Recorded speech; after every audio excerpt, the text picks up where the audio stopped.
तो बच्चों, first of all good evening to all of you. और आज हम लोग क्लास को कंटिन्यू कर रहे हैं। और क्लासेस को कंटिन्यू करने के टाइम पे जैसे बहुत सारे बच्चों की डिमांड आ रही थी कि सर जी एकदम फ्रंट फुट पे आके पढ़ाइए, तो भैया फ्रंट फुट पे आ गए। अब आज के बाद जो भी लेक्चर्स आएंगे उसमें मैं आपको वैसे ही पढ़ाऊंगा जैसे कि मैं क्लास में पढ़ाता हूँ, यानी कि फीलिंग आएगी फुल। फीलिंग आएगी फुल भाई साहब। फुल का मतलब फुल फीलिंग, मतलब ये नहीं है कि बोरिंग है, बड़ा हैक्टिक है, शेड्यूल टाइप का लग रहा है कि पढ़ रहा है, नहीं। तो चलिए हम लोग कहानी शुरू करते हैं। और कहानी शुरू करने से पहले जो है हम लोग यहाँ से आगे बढ़ते हैं, बच्चों को जरा देखते हैं कॉन्सेप्ट है क्या हमारा। तो जैसे आप देखिए, आज यहाँ से जो है क्लास आपकी शुरू होगी। लास्ट टाइम जो लास्ट वीडियो है लेक्चर 5 तक अगर हम बात करें तो हम लोगों ने 1892 तक के एक्ट को हमने पढ़ लिया है। और आज हम लोग वहां से आगे कंटिन्यू करेंगे। तो चलिए कंटिन्यू करते हैं और देखते हैं क्या है। पे आती कभी बहार नहीं, खिजा के फूल पे आती कभी बहार नहीं, मेरे नसीब में है दोस्त। क्वेश्चन देखो भाई, मामला क्या है। आज मूड थोड़ा सा बेहतरीन सा है, तो मैंने कहा भाई आज थोड़ा सा कुछ गाना वाला टाइप का भी हो जाए। मस्ती पूरी होनी चाहिए बेटा, और क्लास भी शानदार होनी चाहिए। चलो देखते हैं। तो जो मैंने आपसे लास्ट टाइम कहा था 1892 के एक्ट को हम लोगों ने समझा था, और इसमें जो प्रावधान था उसको हमने समझा था। अब अगर आप यहां से आगे जाएंगे तो 1919 का जो एक्ट है, that is very important act. 1919 का जो एक्ट है, ये भैया 1919 का एक्ट का मतलब क्या है? क्या क्या है 1919 का एक्ट? इसका मतलब ये है कि आज से भाई साहब एक बात बताओ कि आज आप जी रहे हो 2022 में, तो 2022 में तो भैया 22 साल पहले 2000 रहा होगा, और उसके 91 साल पहले 1909 रहा होगा। तो भाई साहब आज से लगभग 113-14 साल पहले अब जाओगे तो तब की बात मैं कर रहा हूं। यानी कि 113 साल पहले, यानी कि आपकी जो दादाजी हैं उनके जो पिताजी रहे होंगे जब वो पैदा हुए होंगे, तब की बात कर रहा हूं मैं। ये बात 1909 की। अब तुम ये मत कह देना कि सर वो कोई टाइम नहीं था, 100 साल पहले तो धरती थी नहीं। ये मत कह देना भाई साहब, ये तो बिल्कुल कह मत देना कि 100 साल पहले धरती थी नहीं। भैया 1909 का जो एक्ट है इसको बोलते हैं मार्ले। कौन मार्ले बे? Morley Minto. मार्ले मिंटो सुधार। अब भाई साहब ये मार्ले मिंटो सुधार है क्या? किसे कहते हैं मार्ले मिंटो सुधार? तो भैया ये जो मार्ले साहब थे, तत्कालीन साहब में जो मार्ले और मिंटो साहब, मार्ले और मिंटो थे, तो ये लोग जब इन एक्चुअली उस समय एक वायसराय थे और एक सचिव थे। तो मार्ले साहब जो है वर्ष 1909 में सचिव थे, और ये कौन थे? मिंटो साहब कौन थे? ये वायसराय थे। तो इन दोनों के नाम पर आया कानून भारत में। और जो मार्ले मिंटो कानून भारत में आया, तो ये कानून किया क्या? तो भाई साहब एक बात बताऊं, ये जो आज हिंदू मुस्लिम हो रहा है ना, ये हिंदू मुस्लिम और भारत में सांप्रदायिकता, या आप कह सकते हो कि जो भारत के अंदर जो कम्युनलिज्म था, संप्रदायवाद, कि हम हिंदू हैं तो हम महान हैं, हम मुसलमान हैं तो हम महान हैं, और तुम्हारा धर्म नीचे। भैया सांप्रदायवाद की परिभाषा क्या होती है? सांप्रदायिकता क्या होती है? किसे कहते हैं सांप्रदायिकता? तो सांप्रदायिकता का मतलब होता है कि जब हम, केवल मेरी बात को ध्यान सुनना, जब हम ये कह दें कि भैया हम महान हैं, हिंदू हैं, वी आर ग्रेट, कोई दिक्कत की बात नहीं है। अगर मैं मुसलमान हूं तो बोल दूं कि वी मुस्लिम्स आर ग्रेट, कोई दिक्कत की बात नहीं है। लेकिन जब मैं ये बोलता हूं कि हम मुसलमान महान है और हिंदू नीचे हैं, या हिंदू कहता कि मैं महान हूं मुसलमान नीचा है, या सिख नीचा है मैं महान हूं, जब हम अपने धर्म को तो प्रेज करते हैं, प्रेज करते हैं, उसकी प्रशंसा करते हैं, लेकिन जब दूसरे के धर्म को हीनता का भाव दिखाते हैं भाई साहब, तो ये इसे कहते हैं सांप्रदायिकता।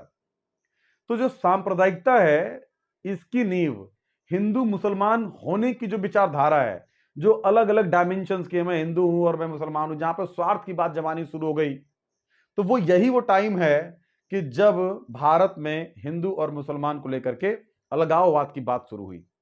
तो 1909 में मार्ले और मिंटो भाई साहब ये तो दोनों चाहते ही थे कि भारत में हिंदू मुस्लिम की एकता खत्म हो जाए, वो यूनाइट ना रहे। अगर वो अलग अलग हो जाएंगे, हिंदू और मुस्लिम अलग अलग हो जाएंगे, तो अंग्रेजों को भारत में शासन करना आसान था, क्योंकि बांटो और राज करो, बांटो और राज करो की जो पॉलिसी थी अंग्रेजों की, वो पॉलिसी को ध्यान में रख करके और वो लोग जो है क्या कर रहे थे, वो भारत में हिंदू मुस्लिम का बंटवारा करना चाहते थे। तो ये जो एक्ट था, इसमें एक कानून बना कि अब जो मुसलमान होगा, अब जो मुसलमान होगा उसके लिए अलग से, यानी कि पृथक, इसका मतलब होता है अलग से, एक निर्वाचन क्षेत्र बनेगा। अलग निर्वाचन क्षेत्र, यानी कि उन क्षेत्रों में केवल मुसलमान कैंडिडेट ही चुनाव लड़ सकते हैं। ऐसी बात क्यों रखी गई? क्योंकि भैया देखो, तत्कालीन समय में जो मुस्लिम्स की संख्या थी भारत में कम थी, तो मुसलमान समुदाय को डर था कि भाई हमारा रिप्रेजेंटेशन नहीं हो पाएगा, या हम तुलनात्मक रूप से कमजोर पड़ जाएंगे, सरकार में भागीदारी कम हो जाएगी हमारी।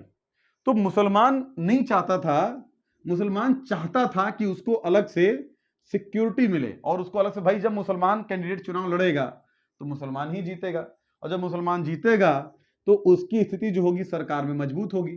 तो वही इसको मुसलमान पसंद करने लगे। पृथक निर्वाचन पद्धति जो है 1909 में आई, और इसके लिए मुस्लिमों के लिए अलग से एक निर्वाचन क्षेत्र का गठन किया गया। तो ये प्रावधान था 1909 में। अब क्वेश्चन बनता है कि बताइए, जो पृथक निर्वाचन क्षेत्र है, यानी कि जो मार्ले मिंटो सुधार है, वो किस समिति की अनुशंसा थी? किस समिति की?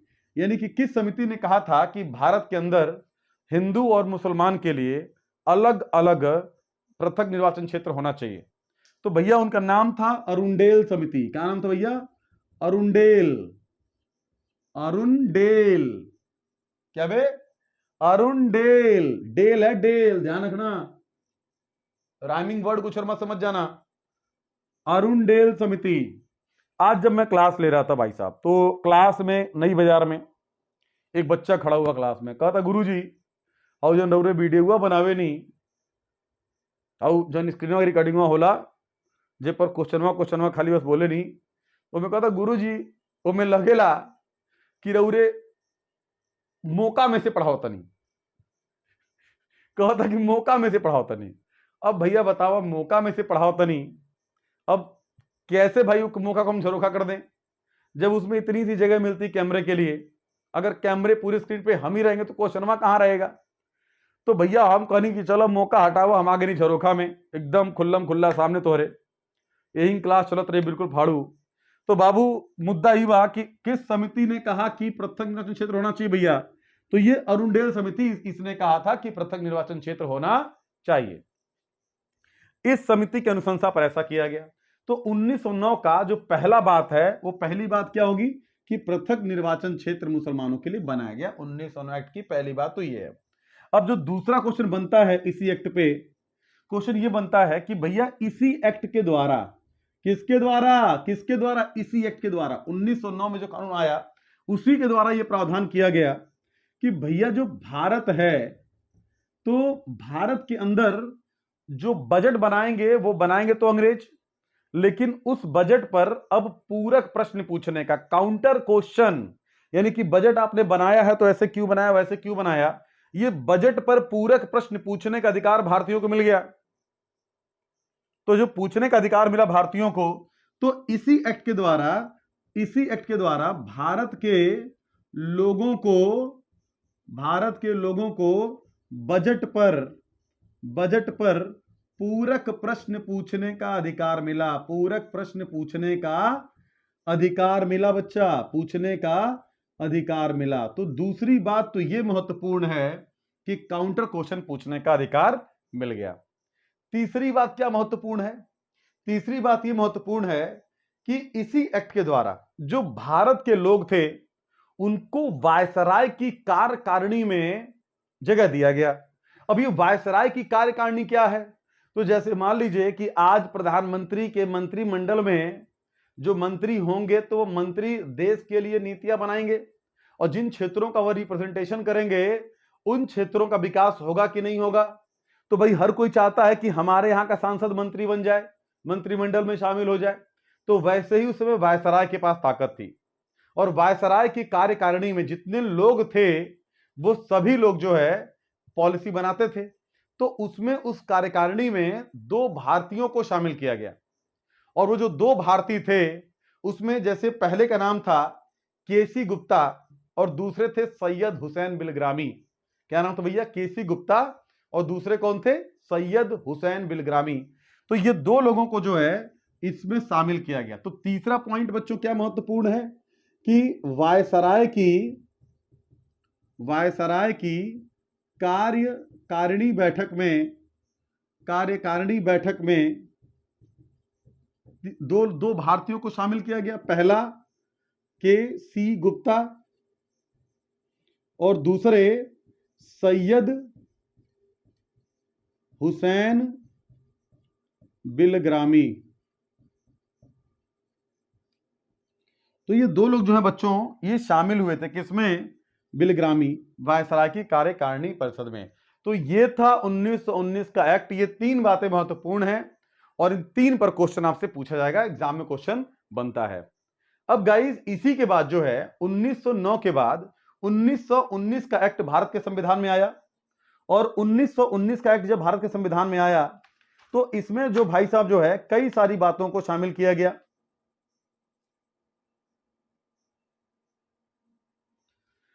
जैसे क्या क्या शामिल किया गया इसको हम लोग जरा देखते हैं।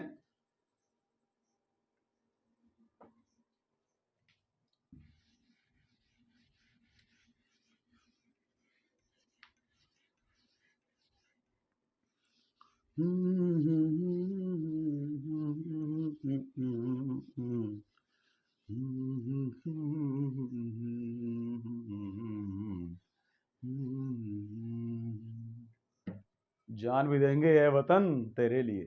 आ गया भैया, अग्निवीर का फॉर्म आ गया है और जितने भी अग्निवीर हैं भाई साहब सब पहुंच जाइए बॉर्डर पे। अब आप लोगों को जो है सबको मौका मिलेगा भाई साहब अग्निवीरों का सम्मान करते हुए। ये जो कक्षा है आप सभी के लिए जो है एक प्रेम और सद्भाव का भाव रखते हुए सभी अग्निवीरों का सम्मान करते हुए एक सुंदर भविष्य की सुंदर जो है हार्दिक बधाई आप सभी लोगों को दी जा रही है कि चलिए एक नए पड़ाव की शुरुआत करते हैं। और जो है जो भी अपने से बन पाएगा सहयोग वो सहयोग आपको किया जाएगा।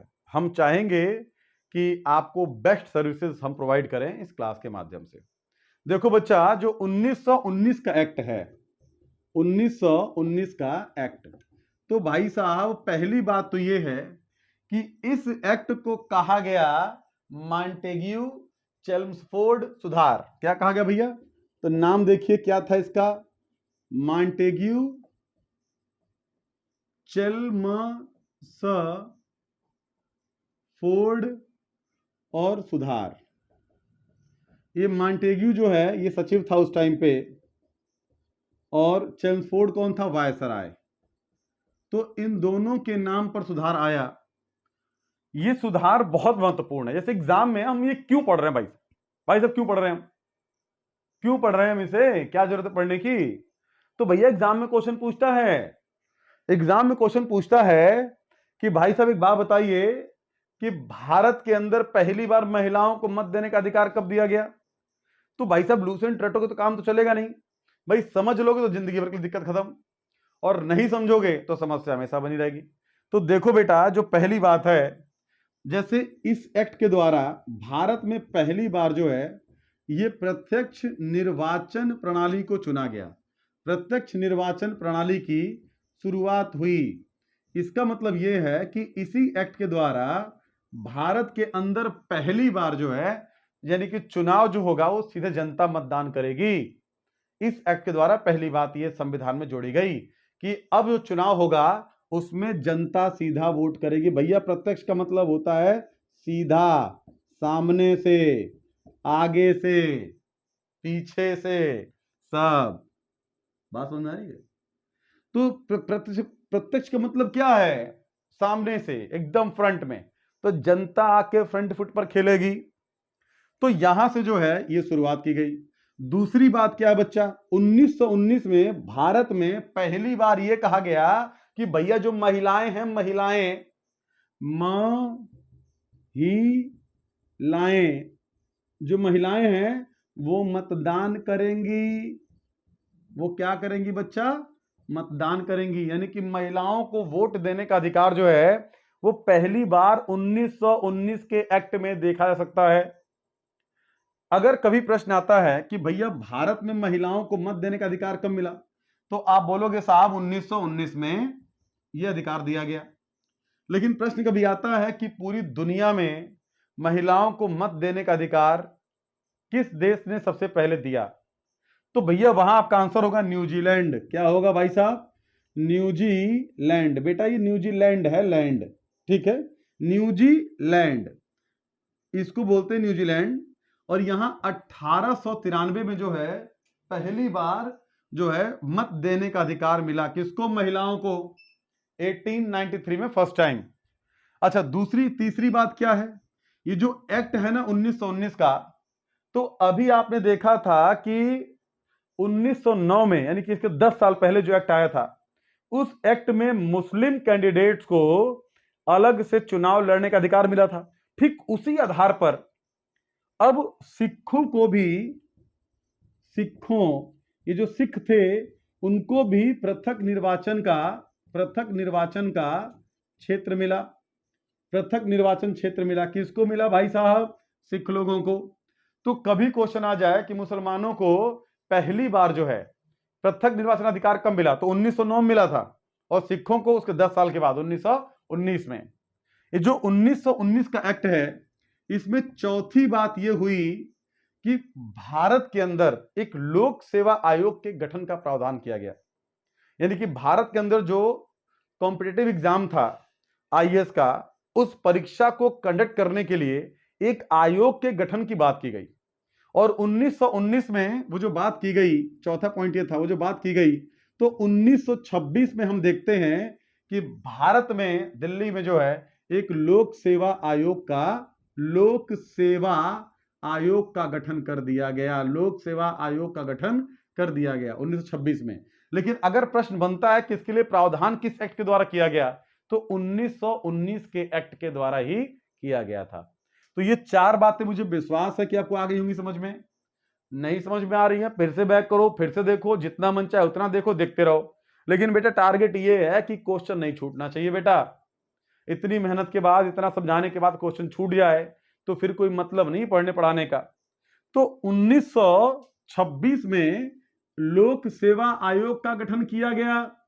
लेकिन इसके लिए प्रावधान कब हुआ था? तो 7 साल पहले 1919 में हुआ था। यह बात आपके लिए जानना जरूरी है। इसके बाद अगर हम 1919 के बाद जाएं, अगर हम इसके आगे निकले बच्चों, अगर हम यहां से आगे निकले तो क्या इंपॉर्टेंट है, देखिए जरा।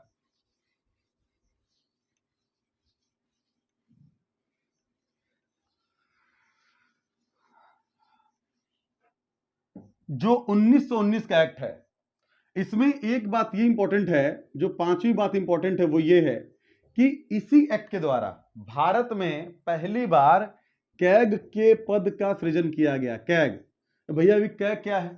तो कैग को बोलते हैं controller and auditor general of India. Hindi में बोलते हैं महालेखा नियंत्रक परीक्षक। अब भाई साहब ये जो पद है, ये तो भारत के संविधान में हमने बाद में बनाया, हमने मूल संविधान में इसको जगह दी। और आर्टिकल 148 से लेकर के अगर आप बात करोगे तो आर्टिकल 148 से लेकर के और आर्टिकल 151 तक ये कैग का प्रावधान करता है। कैग का प्रावधान करता है। कैग करता क्या है? कैग को जनता के धन का संरक्षक माना जाता है। इसके बारे में मैं आपको बहुत डिटेल में पढ़ाऊंगा। कि कैग का काम क्या है, कैग कैसे इंपॉर्टेंट है और कैग कैसे हमारे संसाधनों की रक्षा करता है। हालांकि 1975-76 में इसके पावर को थोड़ा सा रिड्यूस किया गया, घटाया गया, लेकिन आज जो है, आज भी कैग बहुत महत्वपूर्ण है। और एक विनोद राय ने 2013 में, विनोद राय कैग थे और उन्होंने कांग्रेस के सरकार की चूल्हे हिला दी, जड़ें हिला दी भाई साहब। विनोद राय नहीं होते तो आज मोदी नहीं होते। एक्चुअली मोदी अपनी क्षमताओं के कारण आज देश के प्रधानमंत्री हैं, लेकिन जितना ज्यादा उनकी क्षमताएं हैं उससे कहीं ज्यादा जिम्मेदार राहुल गांधी हैं कि वो देश के प्रधानमंत्री हैं। मोदी को प्रधानमंत्री बनाने में मोदी ने जितना काम किया है उससे कहीं ज्यादा काम राहुल गांधी जी ने किया है। राहुल गांधी अगर नहीं होते तो मोदी इतने बड़े नेता नहीं होते। तो बच्चा, कांग्रेस पार्टी ने मोदी को ज्यादा बड़ा नेता बना दिया है। हालांकि मोदी साहब जो हैं एक भाई, अब चूंकि संवैधानिक पद पर हैं तो हम उनकी आलोचना नहीं कर सकते हैं। हम उस पद की गरिमा का सम्मान करते हुए आदरणीय प्रधानमंत्री जी के लिए हम कोई गलत शब्दों का प्रयोग नहीं कर सकते। उन्हें अच्छा या बुरा क्रिटिसाइज करने का हमारा कोई अधिकार नहीं है। उनके काम का मूल्यांकन हो सकता है कि जो कर रहे हैं वो काम क्या कर रहे हैं, लेकिन व्यक्तिगत रूप से मूर्ख हैं, समझदार हैं, होशियार हैं, ये मुझे आइडेंटिफाई करने का कोई अधिकार नहीं है। व्यक्तिगत रूप से कोई टिप्पणी नहीं है। उनके द्वारा किए गए कार्यों की आलोचना हो सकती है, मूल्यांकन हो सकता है, लेकिन अन्य व्यक्तिगत रूप से कोई टीका टिप्पणी नहीं की जा सकती है। तो बच्चों, ये तो कैग का पद बनाया गया। इसी एक्ट के द्वारा जो छठवां पॉइंट इंपॉर्टेंट है, आपको पता है द्वैध शासन प्रणाली की शुरुआत की गई। इसी एक्ट के द्वारा भारत में जो है द्वैध शासन प्रणाली की शुरुआत की गई। और जो द्वैध शासन प्रणाली है इसको हालांकि आगे चल करके बंद कर दिया गया, हालांकि आगे चल करके जो है इसको रिड्यूस कर दिया गया, समाप्त कर दिया गया, फिर केंद्र में शुरू किया गया, लेकिन यहां से द्वैध शासन प्रणाली की शुरुआत की गई थी। राइट, ये द्वैध शासन प्रणाली क्या थी कि अब भारत में जो शासन होगा उसमें अंग्रेज और भारतीय, यानी कि अंग्रेज और भारतीय दोनों लोग कानून बना सकते हैं। लेकिन कानून भारतीय किस मुद्दे पर बनाएंगे, कौन तय करेगा? अंग्रेज तय करेंगे। तो भाई साहब, इनके पास सारे फर्जी मुद्दे जिस पे ये बनाएंगे कानून, और जितने महत्वपूर्ण मुद्दे थे उन सब पर अंग्रेज कानून बनाएंगे। ये प्रावधान इंपॉर्टेंट है। और एक लास्ट में 1919 का जो एक लास्ट पॉइंट इंपॉर्टेंट है, वो पॉइंट ये इंपॉर्टेंट है कि इसी एक्ट के द्वारा भारत के अंदर जो है द्विसदनीय पालिका की शुरुआत की गई। अब ये द्विसदनीय पालिका क्या है? तो बच्चों, जो आज लोकसभा और राज्यसभा है तो उसको हम लोग दो सदन बोलते हैं, लोकसभा और राज्यसभा दो सदन बोलते हैं। तो जो लोकसभा राज्यसभा है ये पहले केंद्रीय सभा, इसको जो है पहले जो है केंद्रीय विधानसभा, और जो आज लोकसभा है उसको केंद्रीय विधानसभा कहते थे। और तत्कालीन समय में जो आज राज्यसभा है उसको हम लोग तत्कालीन समय में क्या कहते थे? उसको हम लोग राज्य परिषद के नाम से जानते थे। राइट, एक मिनट जरा होल्ड करना बच्चों।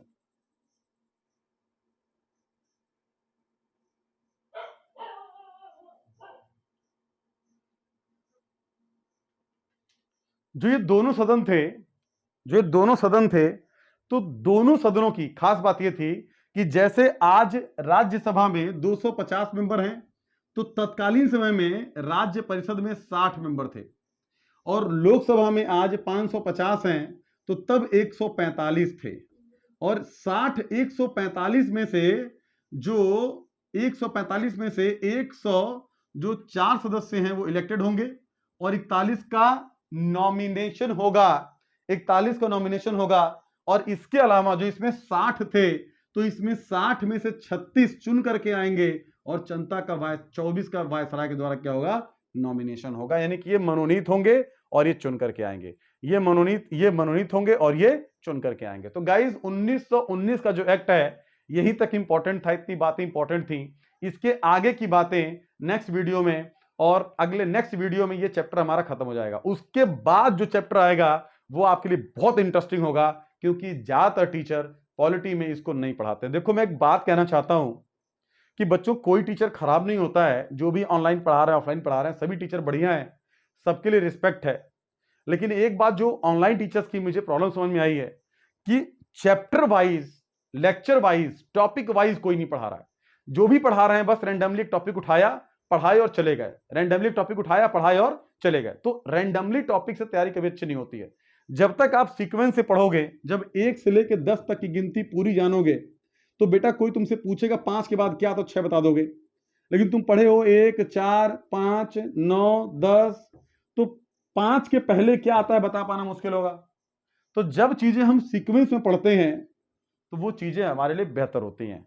गाइस, इन्हीं शब्दों के साथ मैं अपने शब्दों को रोकता हूं। आज के लिए शुभ रात्रि, और कल जो है, कल फिर कंटिन्यू क्लासेस होंगी। तब तक के लिए thank you so much guys, love you, take care, bye bye.